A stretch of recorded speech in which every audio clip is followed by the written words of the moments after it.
She took her last breath in my arms. A senseless shooting that shocked San Antonio. A 6-year-old dying in her mother's arms on what should have been a joyous day. It's a random act by a reckless, heartless individual who could not have cared less where those bullets wound up. 3 years later, and the community shocked again after the suspect given a 25-year plea deal.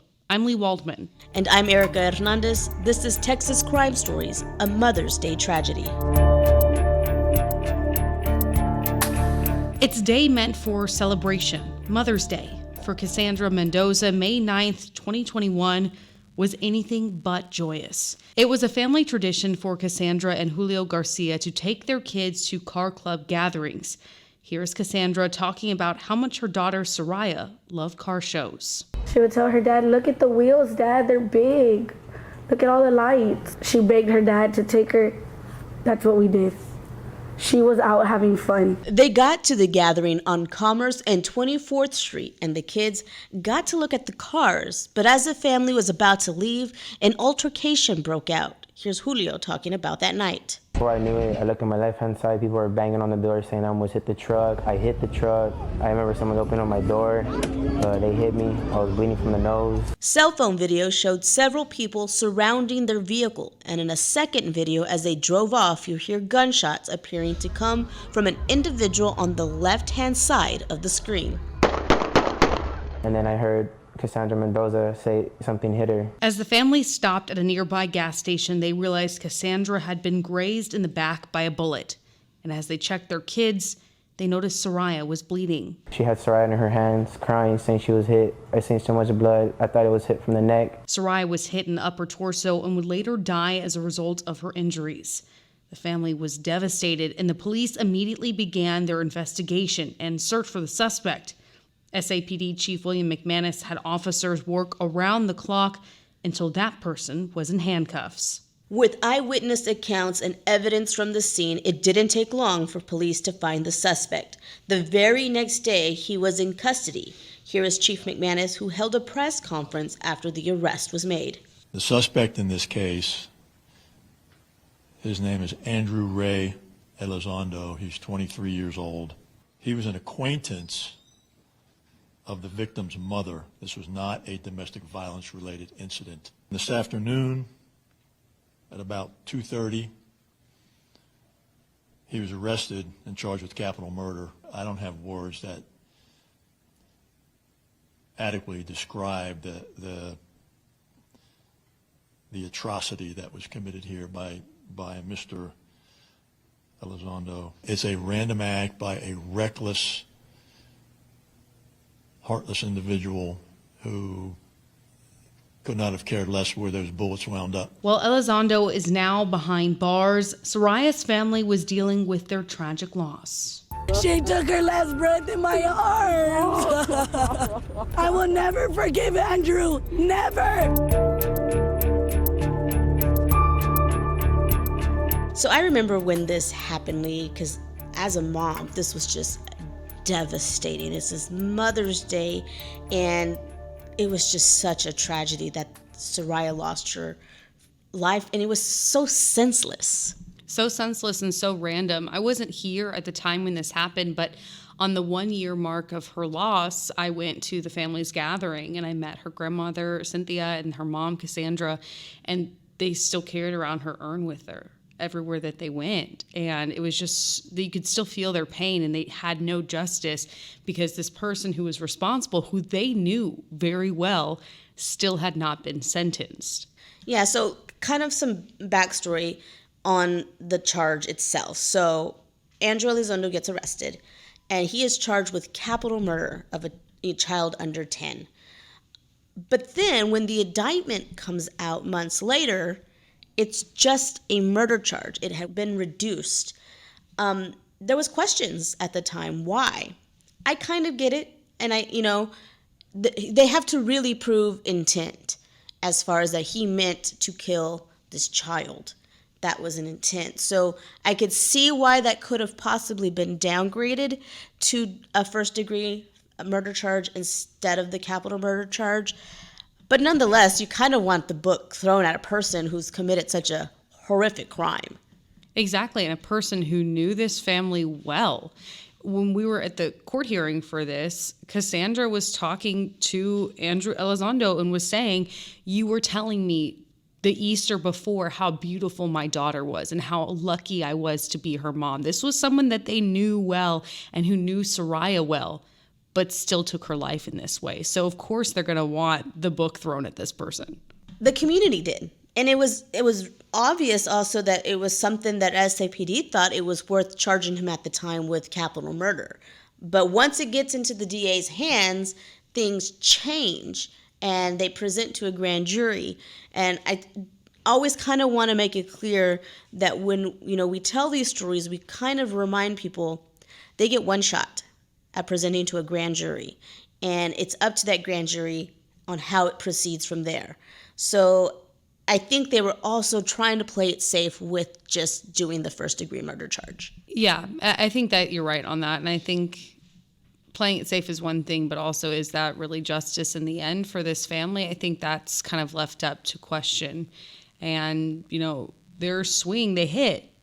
Grand jury decided to proceed with those charges, and they moved forward with this case, and it ended up in a plea agreement. Which is baffling to me from this point, because I understand going to the first degree felony, but you have eyewitnesses, you have video of this reckless shooting that took the life. Yeah, maybe you could offer, he could say, I will plead guilty for a plea deal, but it was the amount that they allowed this to go for.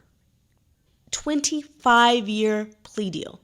And let's also point out that the family, Saryah's parents, Saryah's grandmother, who had been her advocate since she was killed, they weren't aware of what this plea deal was going to be for until they got into court and heard it themselves. And they heard it at the same time Andrew Elizondo was given that in court. So they weren't aware that this was going to be that small of a sentence. That is frustrating because I've always felt, and it's something I see and have seen recently time and time again, as these families are going in not knowing what the full scope is, that the person who's committed these crimes and gets their loved one is almost getting away with. I can't help but wonder, yes, there's not an amount of time that's going to bring her back, but 25 years for a 6-year-old's life, tragically cut short, who was loved by so many, with time served, he could be out in almost 12, maybe 11 years, if he's granted parole, but that is when he could be eligible for parole. And he's in his 20s. Let's also bear that in mind. So in his 40s, potentially he could be out, 50s. So even if he served the whole 25 years, he still can live life afterwards. I was shocked because I know I didn't get to go to this sentencing hearing because I had something else going on. So you went, and when you sent me the text, 25 years, my mouth literally just dropped. Yeah. And you heard the family inside, the courtroom, start to sob, and heads dropped as well. So I think that also was very shocking to them. Now, I asked them, I was like, is this justice? Is this, do you feel like this is enough punishment for this person who took your little girl? And they're like, no amount is going to be justice. This is our next chapter. At least we have that chapter closed and we can move on to our next, which is trying to start to heal from this. While I was wondering if they had any ill will toward the district attorney's office for this, what I see as a low sentencing and low punishment for this person, they said, they appreciated the DA working with them and trying to get this through as quickly as possible so their family didn't have continued suffering. So it seems like from the outside, while we had some upset feelings about 25 years, the family was more at peace with the fact that at least this was done now. I think that's probably an honorable way to look at it, because at that point, what more can be done? At least, like you said, they have that chapter closed. It's still infuriating. I know as a mother myself, if the man who, hurt my child was only given a 25-year sentence, I would not be a happy camper. Mama Bear would come out. And I think it would have come out before. But the fact that I think is upsetting to me is time and time again what I'm seeing with families that are going in to the courtroom is how in the dark they're in when not knowing that you're getting a 25-year plea sentence before the actual plea is not okay. I'm sorry. It's not okay. Right. And the family did bring up the amount of time he would be serving. Saryah's mom gave a statement. So did her dad. Her little brother wrote something in. Her grandma wrote something in. Her grandpa spoke. Family friends all spoke. Her aunts, uncles. It was a packed courtroom. It was a packed courtroom. And so I want you to hear a little bit about what mom said in this case. I forgive you for what you did to me. I forgive you for ripping my child away, but I hope you suffer the next 25 years. Lee, I don't know how many... I've talked about victim impact statements in the past. You sitting through one. How was that for you? Oh, yeah. Tears just streaming the entire time. It was so sad. Saryah's little brother, he wrote something in, and Saryah's dad read it. And this child was talking about, you hurt my sissy. Why did you have to hurt my sissy? You hurt my mommy, my daddy. And they were just, to hear that from a child wanting to write about their sister who was taken away from them. Because it happened in front of him. He was sitting in the back seat of that car as well. So this also traumatized her brother, who's going to have to live with that memory of his sister for the rest of his life. Exactly. And the family kept reiterating, you told us how beautiful our daughter was. You told us how lucky we were to have her. Andrew has his own kids. So it's just you knew this child and you still took her away. You were still so quick to pull a gun. You just had Easter with this family just before this Mother's Day and told Saryah how beautiful she was. And now you're also getting ripped away from your own kids. None of it makes any sense. And people are so quick to pull these guns and they're in a state of anger and they're just, this is our solution. That's not your solution. That should never be a solution to an issue. What was Andrew's reaction in the courtroom as this is all going on? He was very stoic throughout the whole thing. I mean, he really didn't have any big reactions whatsoever. Occasionally he'd put his head down and he'd look up and he looked at the different family members as they were speaking to him. So at least he showed them some respect in looking at them, but he just kind of would stare and he'd put his head back down. Cassandra had talked about in past hearings and court appearances how he would sometimes smirk at her and just kind of make little just looks in her direction that just felt disrespectful. But at least during the sentencing, I didn't see anything like that from the angle I was sitting at. Now, we've talked about this, and I know we mentioned how the family is now moving forward with another chapter. And part of that is Saryah's legacy. And they have, since her passing, created a nonprofit organization in her name called Saryah Liana's Blessings. And they're working really hard to give back to the community. Yeah, they've done back to school drives for backpack giveaways. They've sponsored families for Christmases. They help families have Thanksgiving celebrations. And whenever the Uvalde tragedy happened, Cynthia reached out to me, Saryah's grandma, and she was just like, I know how they're feeling losing a child to gun violence. And they offered a lot of support, however they could, to the Uvalde families as well, and wanted to let them know that they weren't alone in what they were feeling and the heartache that they were experiencing, because that's something their family had experienced too. It's really good, though, to see that this is their way of keeping her memory alive. They have a Facebook page. I've checked it a few times. They're very active on it. Grandma and mom, they're constantly updating on what they're doing, what they have going on. But it always makes me smile to see Saryah's face, because she had the cutest smile. She just looked like she was just so full of love, and that she was also well loved.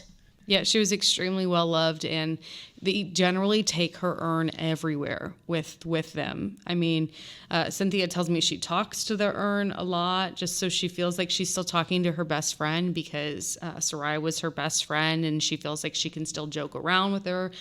Cassandra, they have other children. She has her husband by her side, and so as a family, they've really banded together, and they're doing everything they can to make sure Saryah lives on through them, and they're living in a way that honors her legacy and would bring her joy if she was still here.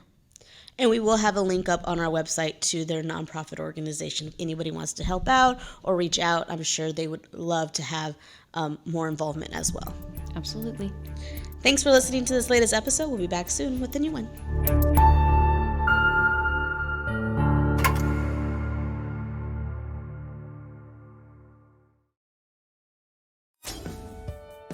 Hello, everybody. Stefania Jimenez here. Thank you so much for watching KSAT's YouTube channel. Keep up to date with all of San Antonio's top news, weather, and so much more by clicking the like and subscribe buttons below. And once again, thanks for watching KSAT.